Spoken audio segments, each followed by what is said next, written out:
Hi hello friends, welcome back to our channel. I hope எல்லாம் ஹெல்த்தியாக சந்தோஷமாக இருப்பீங்கன்னு நினைக்கிறேன். இன்றைக்கி நம்ம பண்ண போகிறது என்னென்னு பார்த்தீங்கன்னா, சத்து மாவு கஞ்சி தான். அதுக்கு அங்கன்வாடியில் கொடுத்த சத்து மாவு பேக்கெட் தான் எடுத்திருக்கேன். இதில் நிறைய பெனிஃபிட்ஸ் இருக்குது. நியூட்ரிஷியன், கால்சியம், மினரல்ஸ், கொலஸ்ட்ரால்ஸ் நிறைய இருக்குது.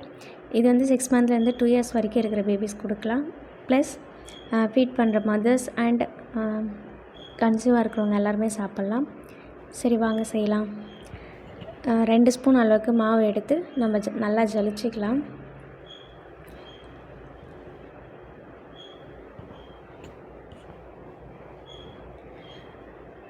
எந்த மாவை எடுத்து குழந்தைங்களுக்கு செய்யறதா இருந்தாலுமே மோஸ்ட்லி ஜலிச்சுட்டு செய்யுங்க. ஏன்னா அதில் வந்து இந்த மாதிரி கப்பிங்க இருக்கலாம்.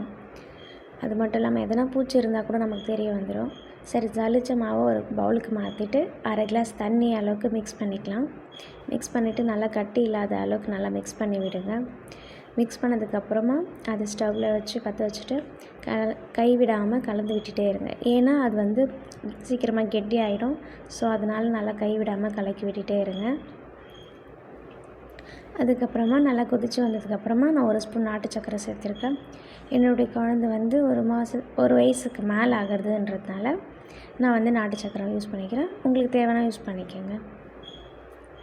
அவ்வளோதான். ரெடி ஆனதுக்கப்புறமா ஒரு பவுலில் மாற்றிட்டிங்கன்னா ரெடி.